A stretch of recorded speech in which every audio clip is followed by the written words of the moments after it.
Before we get into today's video, I just want to let you guys know that this video is for educational purposes only. Please remember to be kind to everybody everywhere, in your everyday life, in your home, in the grocery store, and especially in the comment section down below. Please do not show hate to anybody, anywhere.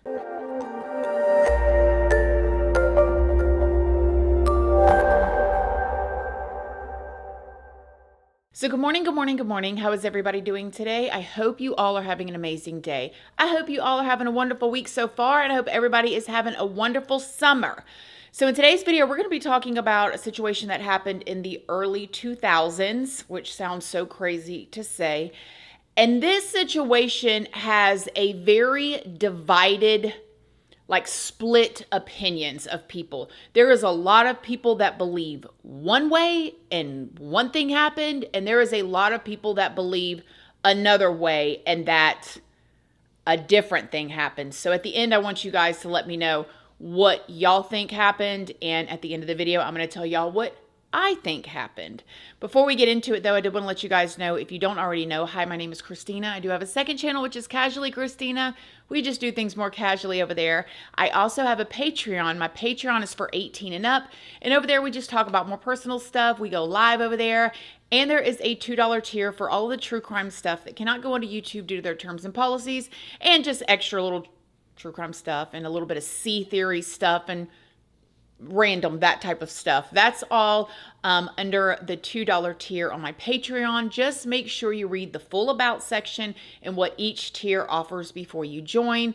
I also am on Instagram, Snapchat, Facebook, and I'm also on Like to Know It. And Like to Know It is the platform where I post links to a lot of the things that I use and that I like, and things that you guys ask about. Things like this shirt, nail polish, gym equipment, tennis shoes, furniture, stuff that I use to cook with, just all kinds of random stuff. I can post all of the links over on my Like to Know It, and that's what I do. So all of those platforms are linked down in the description box if you would like to come and check me out. So, okay, let me tell y'all about the King brothers. So 11-year-old Derek King and 12-year-old Alex King were living in a place called Cantonment, Florida back in 2001 with their father, who was 40-year-old Terry King. Cantonment, Florida is just outside of a place called Pensacola, Florida. And at the time, this town called Cantonment was considered a very rural community. I don't even know if it's a town, but it was considered a very rural community back then. In 1985, Terry, who was the two boys' father, met a woman named Janet French, and he ended up falling in love with her. The two of them never actually got married, but they went on to have two sons together, and this was Derek and Alex. Now, Janet would later become pregnant with a set of twin boys. However, it was speculated or rumored around this little town that those twin boys were not actually Terry's biological sons. But nevertheless, Terry ended up taking these two boys on as his own as well, and he raised them. Now, in 1993, some things happened in the family, and with the research that I've done, the information is a bit fuzzy. I've seen two totally different scenarios of how this started, but in one aspect, I saw that back in 1993, when the two boys, Alex and Derek, were just 5 and 6 years old, I found that Janet, the mother, left Terry and the home, and it was also said that she saw her sons, the two older ones, as a burden, and that she didn't want to be with Terry anymore.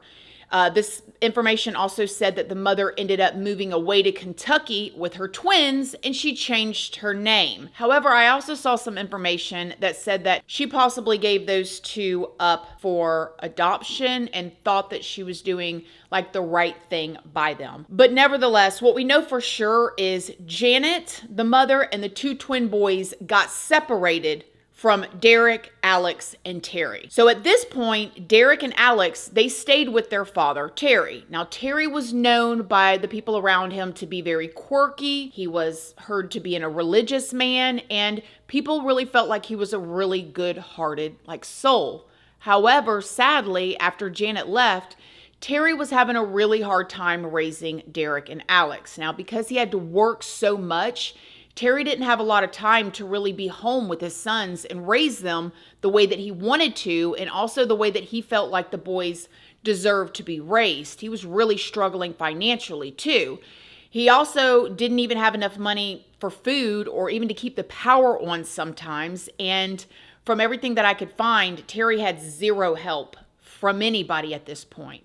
So completely heartbroken, Terry decided to put his sons up for adoption. Derek and Alex went to go and live with the family of Frank Lay, who was a principal. Derek and Alex were completely devastated, as you guys can imagine, being taken away from everything that they knew. Their father, their mother is gone, and they really, really loved their dad, and they just had such a hard time adjusting to this new lifestyle in this new home. After a year, Alex, which was the younger brother, he actually went back to live with his father, Terry, while Derek stayed with this family, the Lay family. Now, at this time, Terry still did not feel like he could fully support his son, at least not until a 41-year-old friend named Ricky Chavis offered to help watch Alex. Now, Ricky ended up living in the same trailer park, and he was a mechanic who had a lot of cars. His house kind of became like this local hangout spot for the neighborhood boys. And to Terry, the father, this seemed like a really good solution for a problem that he had. He's got now this really good friend that's living in the same trailer park as him. Everybody knows him. He's the neighborhood mechanic, and that's what he does. And now he's helping with his son. And so therefore, Terry's not feeling as bad working as much as he is. Also, little Alex had a seemingly really great relationship with this guy, Ricky. This guy, Ricky, had plenty of food at his house, and he got a ton of attention from Ricky because Ricky was spending all of his time with Alex, kind of like, an uncle or something. Now, at the same time, Alex's brother Derek, who was still living with his adopted family, he started having some issues. As a matter of fact, it was said that this is when he began to really act out. It's also said that Derek was initially very friendly, he was really outgoing, but he had a rebellious side. At this point, while he was living with the Lay family, he was constantly breaking the rules at the home. He was getting in all kind of trouble at school. And at one point, he even developed an obsession with fire. I saw in my research that people from this family said that Derek would set anything on fire that he could just for fun. And you guys can imagine too, this adopted family, they had their biological children in the home as well. And now they've taken on this boy, Derek, and he's starting to set fires. I mean, it could get really scary really fast. By the time Derek was 13, the Lay family they were considering sending him to either a military school or figuring out a more safe solution than him being there with them. Terry got word of this, and from what I could find, it seems like he was really upset, and he decided to go and take custody back of Derek. Derek and Alex, the two brothers, they were so excited to be back together under one roof. However, it was still a struggle for Terry, financially and emotionally. Terry was pretty strict with the boys. He didn't have the ability to hover over and watch them constantly, and he didn't have the money to buy them a bunch of nice and new things that they wanted. However, he had rules, and he was trying his best as a single father to raise his two boys. One is a teenager now, and we all know the teenager phase, right? With structure and, the best that he could do. Alex and Derek began to resent Terry, though, because of this. They began to want nothing to do with their own father, and they thought, like sometimes rebellious kids do, that he was the one in the wrong and they wanted to do what they wanted to do. So they ended up spending a lot more time with Ricky. You guys remember the friend that was helping out with Alex that lived in the same trailer park and was also friends with Terry. Ricky would let them watch TV and play video games, and according to the brothers, he let them indulge in alcohol and cigarettes and the green stuff as well. At one point, Ricky even allegedly hid the brothers from Terry one time when the brothers ran away. So what it seemed like was Ricky, who befriended Terry and was helping him out with Alex, was now really, really good friends with just Derek and Alex, to the point that he was allowing them to do things they weren't supposed to do, illegal things, and he was encouraging it by supplying certain things. On November 16th of 2001, Terry had come home to find out that 12-year-old Alex and 13-year-old Derek were completely missing. The brothers had taken a backpack full of their stuff and they just completely took off. They disappeared. Terry went out looking for them, but he couldn't find them, and so he ended up calling the police. Terry believed that Derek and Alex had gone over to Ricky's house, but when Terry went over to Ricky's house to look for them, Ricky said that they were not there. However, it was later said that the boys were actually there and that Ricky was just hiding them in a secret room that he had in the floor of his trailer. Terry did not stop looking for Derek and Alex, though, and he did end up later finding Derek at his girlfriend's house, and this was like way later. This was a week later. The two of them were missing. And you can only imagine, again, this is a single father. The mom is gone, wherever she's at, the biological mom. It's rumored that the twins, the two boys that she had, that he was willing to try to help, even though he obviously didn't have hardly anything, just two scraps to, rub together, basically. He was trying to help with that, and then she disappears. And now his 12 and 13-year-old have disappeared or run away. Anyways, as he ended up finding Derek a whole week later. Then on November 25th, Ricky, again, the friend, brought Alex back to Terry's house. Ricky told Terry that Alex had called him from a payphone and asked him to pick him up and to take him back home. Terry immediately became suspicious that not only were Derek and Alex probably doing things that they should not be doing with Ricky, but that Ricky was even helping his sons hide from him, which was completely inappropriate. This is when Terry decided that it was time for the brothers to cut things off with Ricky, period. Okay, I thought you were going to be like this uncle type of guy that was helping out, while I'm working all day long, trying to keep the lights on. And something funny is going on here, because when you start hiding my kids from me and stuff like that, something weird's going on. So he's telling the two boys, that's it. You guys are not allowed to hang out with Ricky anymore. Terry even went as far as removing Ricky from the list of people that was authorized to pick the boys up from school. But things didn't stop there. According to reports, and seemingly pretty awkward timing maybe, Alex, the youngest brother, just suddenly realized that he was gay when he met Ricky and that he could not help that he was falling in love with this guy, Ricky. Okay, again, he's 12. Ricky's a full-grown mechanic man. Alex even wrote in his diary that he had all these feelings for Ricky. One excerpt said, "My life used to be cloudy before I made friends with Rick. I had a whole lifetime ahead of me and I didn't know what to do with it. My ultimate goal in life is what he is. Before I met Rick, I was straight and now I am gay." Now, just to take things to another level, it would come out later that this guy, Ricky, had actually previously been convicted of messing with persons of underage. And then as far as the King brothers would go, and their father, Terry, things would only get worse from here. On November 26th of 2001, firefighters were called to put out a home that was completely engulfed with flames and was on fire. Once the firefighters got the fire under control, they were able to go inside the home. This is when they discovered Terry, deceased, sitting in his recliner with his arms crossed and his feet propped up. Upon further investigation, they realized that Terry, and again, you guys, sitting in his recliner with his arms crossed in front of him, his feet propped up. During a fire, they found that there was red blood all over his face, and then they also found that it had been splattered all over the walls. Initially, investigators thought that the heat of the fire caused Terry's head to just crack.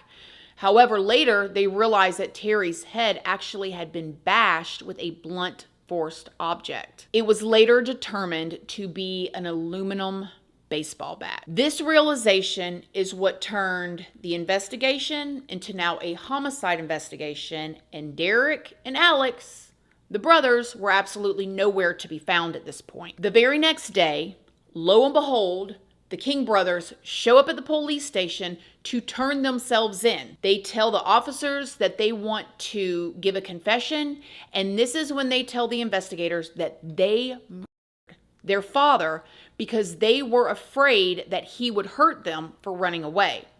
Derek and Alex swore up and down that Terry was this terrible man. He was very abusive towards them, and the brothers just gave the investigators this whole spiel. However, they did still end up being charged with Terry's murder.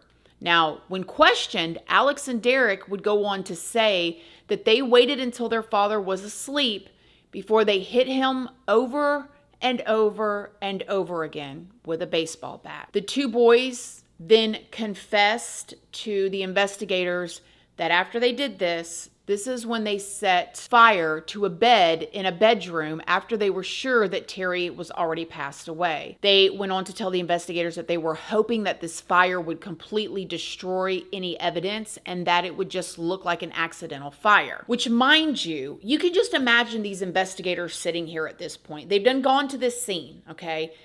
They see the scene. They see Terry sitting in the chair, typically if there's a fire, if the person's not passed out to the point that they can't wake up, they try to run to the door. They try to run somewhere, right? But it's like he just didn't move. Then they see all the red fluid everywhere. The King brothers are missing. They come in and they give this elaborate confession of this plan that they set out and that they had when they are at the ages that they were. Then they went on to tell the investigators that they went to hide at Ricky's house after they were done with this whole thing. Now, because they told him this, the police went and got Ricky, and he was arrested and he was charged as an accessory to this crime with Terry. Now, it was alleged that not only did Ricky have the brothers at his house, but that he also washed their clothes in order to get rid of Terry's blood or any evidence that they would have. Kind of thinking like the whole situation with, Aiden Fucci's mom, allegedly, right? If y'all followed that case and she was caught allegedly washing the blood out of his jeans. This is what they're saying that Ricky did, okay?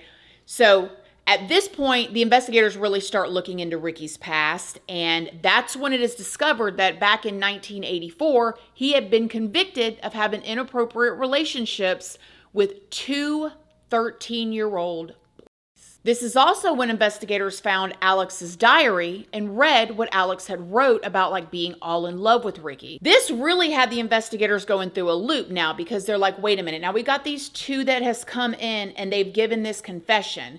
But now we have this guy, Ricky, who's washing the clothes, bringing them in, right? He's got this history back in 1984 of having this inappropriate relationship with these other two 13-year-olds. Now they find the diary where Alex is all, oh my gosh, I'm so in love with him. He's changed my life, da, da, da, da, da, da. And so now the investigators believe that Ricky had actually been grooming Alex this whole entire time. Alex told the investigators that he was actually in a romantic relationship with Ricky. He believed that he was in a relationship with this man. But then, once Ricky was arrested, this is when Alex and Derek they completely changed their story. This time, they said that Ricky was actually the one who ended their father's life. They said that Ricky told them that he would do it for them in order to protect them, but that the brothers had to take the blame for it because they were juveniles and they would get far less time than he would get, which I don't know what happened, and we're going to get to that at the end, but it sounds like something a groomer would say, right? I'm going to do this. You take the blame for it. They're going to give you a slap on the wrist because of your age, and it'll all go away and we can live happily ever after. Okay? Horrifying, but yes. Now, after this confession from the brothers, Ricky was charged with Terry's murder. Going into the trial, The prosecutor decided to try the two brothers together and Ricky completely separate. The first trial that happened was Ricky's, surprisingly. Ricky's brother, who was at Ricky's house the night of the incident, got up there and testified for his brother as his alibi. He said that after the incident, the two brothers, Derek and Alex, came to Ricky's house and told them all about what they had did to their father. Alex was actually given immunity to testify against Ricky. Do you know Ricky Chavis? Yes, sir. You see him in his courtroom? Yes, sir. You point to him, describe him. He's wearing gray suit, white shirt. How long have you known him? I don't know, about 3 years, I think. How did you meet him? My dad introduced him to me. Was your dad Terry King? Yes, sir. Now, you have a brother named Derek King? Yes, sir. Now, did you develop a relationship with Ricky Chavis? Yes, sir. Did you at some point believe that you were in love with Ricky Chavis? Yes, sir. Did you write some notes and letters about how you felt about Ricky Chavis?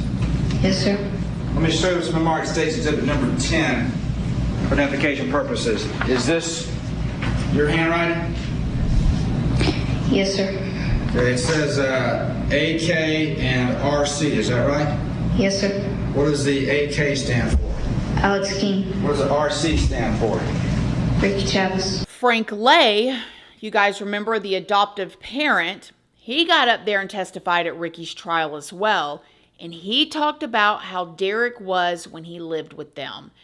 The defense used this to show that Derek was completely capable of committing this crime since it had been questioned if the brothers were too young to even do something like this. How did he fit with the family?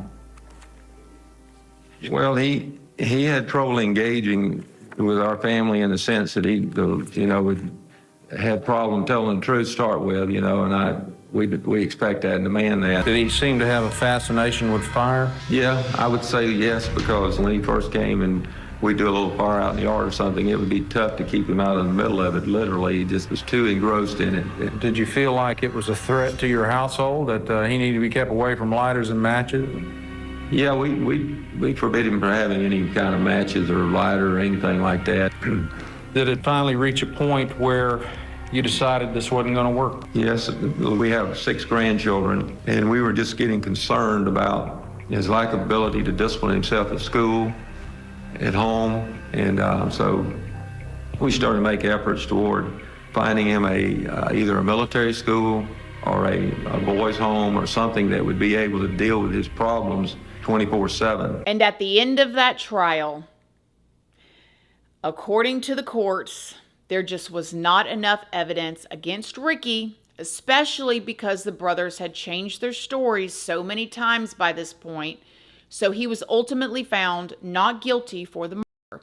He was, however, convicted as being an accessory. Ricky ended up receiving the maximum sentence of 35 years in prison for this. Then when it was time for the brothers to go to trial, the prosecution announced that they were trying them as adults.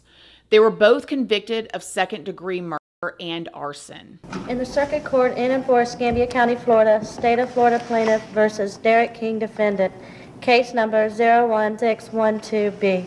Verdict. We, the jury, find as follows as to count 1 of the indictment. Guilty of second-degree murder, a lesser-included offense, without a weapon. We, the jury, find as follows as to count 2 of the indictment. Guilty of arson as charged. So say we all this 6th day of September 2002. State of Florida Plaintiff versus Alex King Defendant. Case number 015612B. Verdict. We, the jury, find as follows as to count 1 of the indictment. Guilty of second-degree murder, a lesser-included offense, without a weapon. We, the jury, find as follows as to count 2 of the indictment. Guilty of arson as charged. So say we all this 6th day of September 2002. They both ended up being sentenced to 22 years to life in prison. Now, after the trials were completely over, jurors told the media that they actually believed that Ricky had done it, but they convicted the brothers because they weren't totally sure what happened, but they thought that the brothers would be in a better environment. than the one that they grew up in, which being tried as adults at that age and then possibly sending them, especially in the state of Florida, to adult prison, that is not going to be in a better environment, okay, than something else. But nevertheless, that's what the jury said. Now, because the jury members said this, the judge ended up throwing the brothers' convictions completely out because of what he believed to be like a due process violation and an unfair trial. Because the jury members went and said, listen, we don't really think that they did this, but we got together in the room and said, well, the best thing for them would be for them to be locked up instead of being out there getting taken advantage of by Ricky or the next person. When the judge found out about it, he just said, you know what, we're throwing it all out, because that's not why you find somebody guilty. Instead of starting a new trial, the prosecution and defense resolved things in mediation, where both of the brothers pled guilty to third-degree murder. Do you think this agreement, Alex, is in your best interest? Do you think it's what's best for you under the circumstances of this case? Yes, sir. What about you, Derek? Do you think this agreement is do you think it's in your best interest based upon the circumstances and the totality of all the circumstances in this case? Yes, Your Honor. Okay. Alex, how do you plead to the not the amended, but the lesser included count under count 1 to third-degree murder, sir? And how do you plead to the second count of arson? Okay. Let's take and adjudge both of them to be guilty on both those counts. Something kind of strange, I guess, or surprising happened during this time too. After the brothers' convictions were thrown out, but before they had went to mediation, their biological mother showed up. She had been living in Kentucky, and she had changed her name to Kelly Marino. It is said that she showed up to her son's hearing with lawyers from Miami, claiming that she didn't believe that the brothers were competent to enter a plea, and asked that the boys be examined by psychiatrists to assess their understanding of what was going on.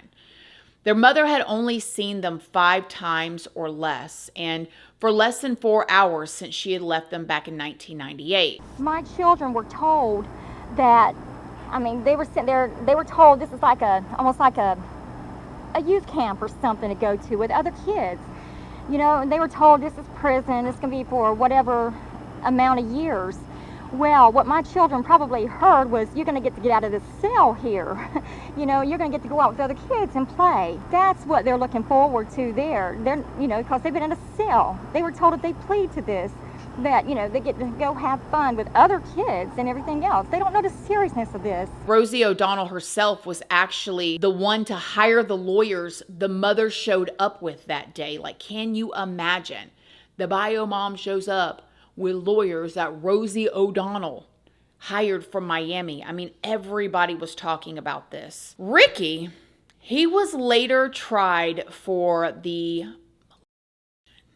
inappropriateness that happened with Alex, but believe it or not, with all of the evidence, with his history, with the letters, he actually ended up being acquitted of that, which when I saw that, I was like, you can't be serious, but he was. The story isn't over yet, though.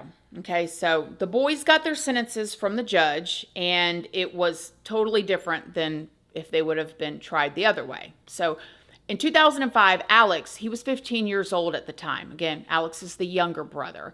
He ended up being charged with attempting to escape from the juvenile prison that he ended up getting sent to.